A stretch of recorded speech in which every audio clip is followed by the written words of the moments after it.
महसूल मंत्री चंद्रशेखर बावनकुळेंनी अधिकाऱ्यांना चांगलंच खडसावलं। लोकांच्या समस्या सोडवा असा इशारा यावेळेस बावनकुळेंनी दिलाय। प्रत्येक अधिकाऱ्यांना जबाबदारीचं भान ठेवून सरकारची भूमिका लोकांपर्यंत पोहोचवण्याला प्राधान्य द्यावं असंही ते म्हणाले।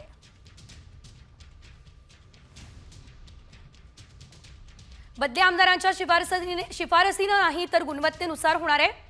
मंत्रालयात येऊन बदली होईल असं समजू नका। नागरिकांची कामं वेळेत पूर्ण करण्याला प्राधान्य द्या।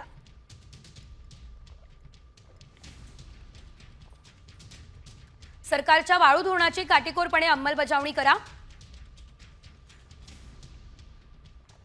कोणत्याही राजकीय दबावाला महसूल खातं बळी पडणार नाही असंही त्यांनी म्हटलंय।